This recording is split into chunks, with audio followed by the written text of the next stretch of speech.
The Great Gospel of John, Volume 1. Jesus' precepts and deeds through his 3 years of teaching.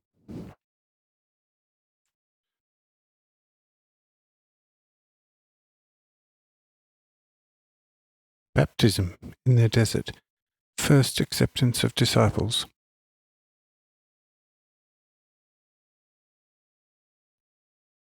Chapter 9. Further callings. Philip and Nathanael. John 1:43. The next day, Jesus decided to go again to Galilee, and he finds Philip and says to him, "Follow me." In the morning, I tell the two, "My time in this desert has come to an end. I shall go to Galilee, whence I have come. Will you come with me?" I leave the decision to you, for I know that you have a wife and child, whom it is not easy for you to leave. But no one who leaves something for my sake will lose what he has left, but will regain it many times over.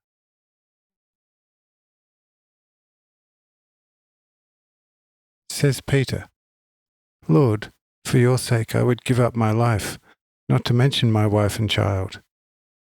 They will survive without me, for I am a beggar and cannot provide them with much bread.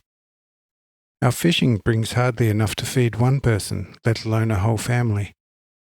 My brother Andrew can confirm this. Although we were born at Bethsaida, we had to come for food to these desolate banks of the Jordan, which are comparatively rich in fish, where we have now also been baptized by John. Our father Jonas is still strong, and so are our wives and sisters. Added to this, the blessing from on high, and they will manage." I commended both of them, and we started on our way. John 1:44. Philip came from Bethsaida, from the town of Andrew and Peter.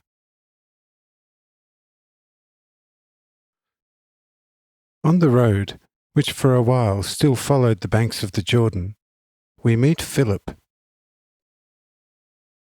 who was also born in Bethsaida, and was now in the early morning fishing for his breakfast in the waves of the Jordan.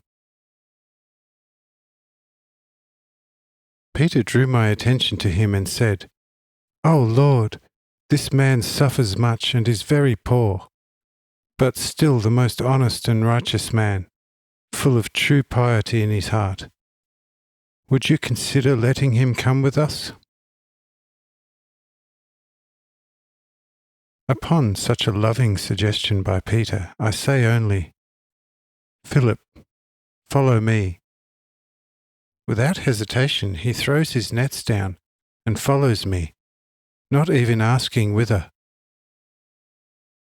Only on the road does Peter tell him, "The one we are following is the Messiah." But Philip says, "My heart already told me that the moment he called me so lovingly."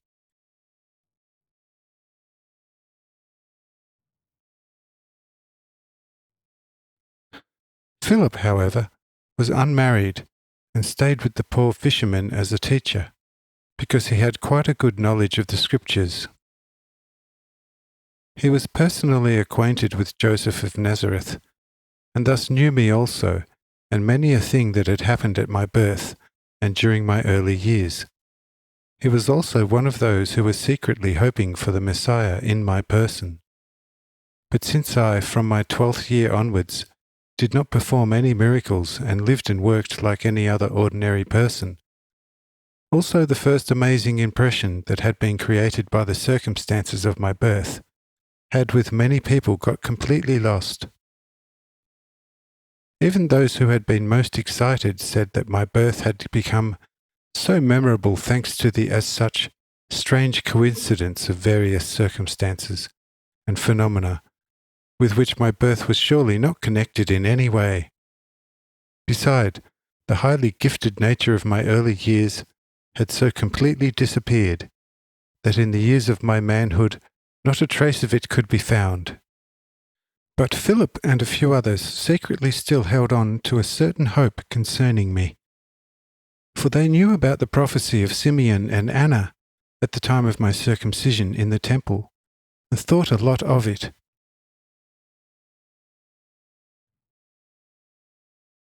John 1:45. Philip finds Nathanael and tells him, "We have found the one spoken of by Moses in the law and by the prophets. It is Jesus, son of Joseph from Nazareth."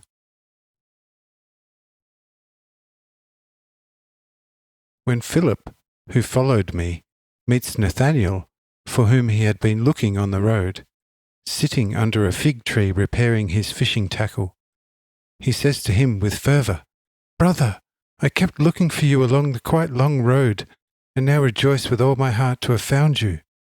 For look, we have found the one spoken of by Moses in the law and by the prophets. It is, after all, Jesus, the son of Joseph from Nazareth."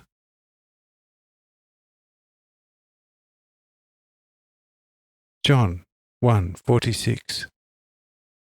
And Nathanael said to him, "Can anything good come from Nazareth?" Says thereupon Philip, "Come and see for yourself." Nathanael thereupon says with just a trace of resentment, "Everybody knows the miserable hole Nazareth.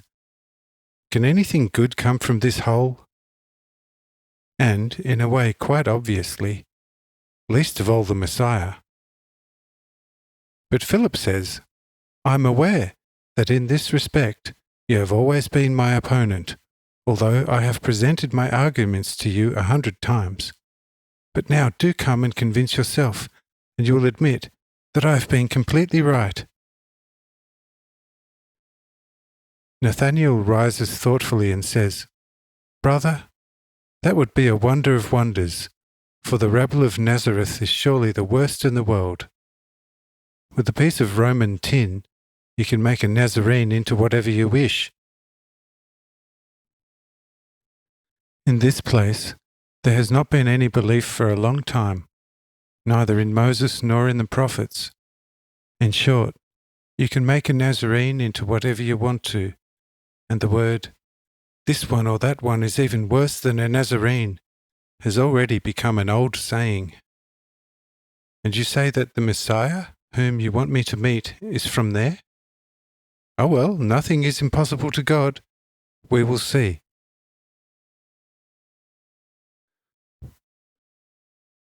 John 1:47. When Jesus sees Nathanael coming, he says aloud, "Look, a true Israelite. There's nothing false in him."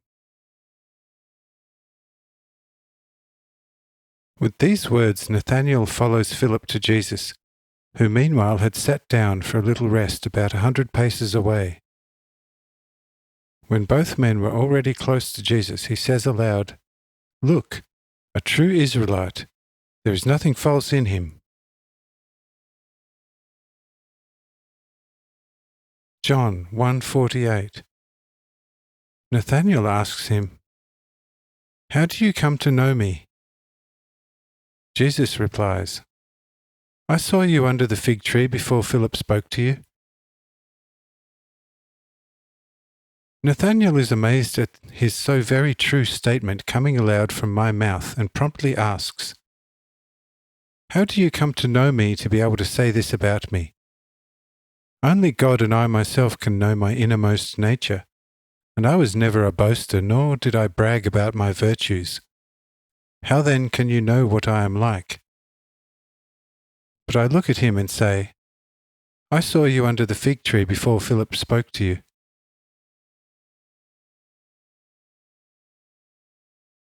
John 1:49. "Rabbi," says Nathanael, "you are truly the Son of God. You are King of Israel."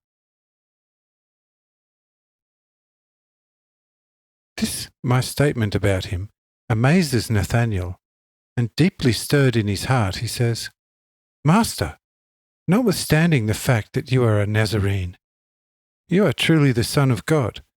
Yes, you are without any doubt the for a long time longed for King of Israel, who will liberate his people from the clutches of the enemies. O Nazareth, how small you were, and how great you are now becoming. The last will be exalted to become the first. O Lord, how quickly you granted me faith. How did this happen that all doubt has left me, and I now fully believe that you are the promised Messiah?" John 1:50. Jesus answers, saying to Nathanael, "You believe because I told you. I saw you under the fig tree before Philip spoke to you. But I tell you, you shall see greater things than that."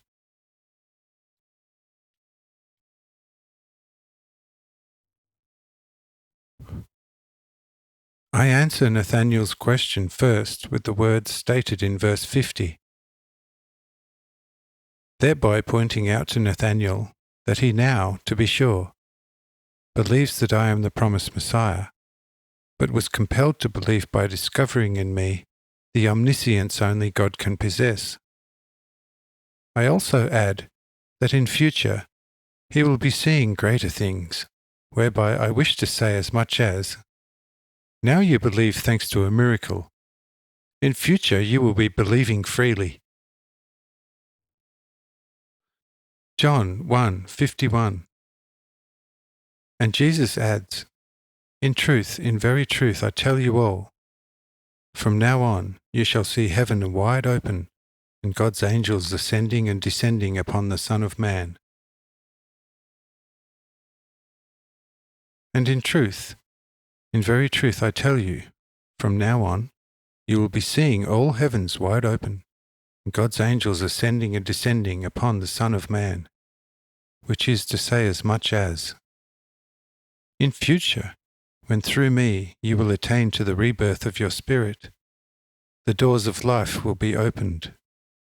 Then will you, angels yourselves, see those men who through me were made angels in the rebirth, and thereby also children of God, ascending from death to eternal life.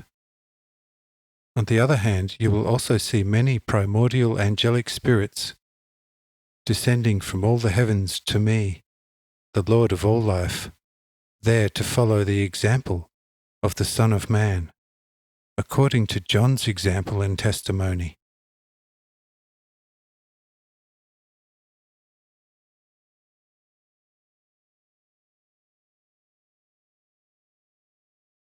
So this is now the right interpretation of the first chapter. But let no one think that this is a comprehensive interpretation. Oh no, not at all. But this gift is a practical signpost with the help of which everyone of good will can be guided into various depths of divine wisdom, enabling him to see and recognize much of life's true meaning in every single verse. Besides, as already said, this gift is a true guiding principle by which everything can be evaluated and directed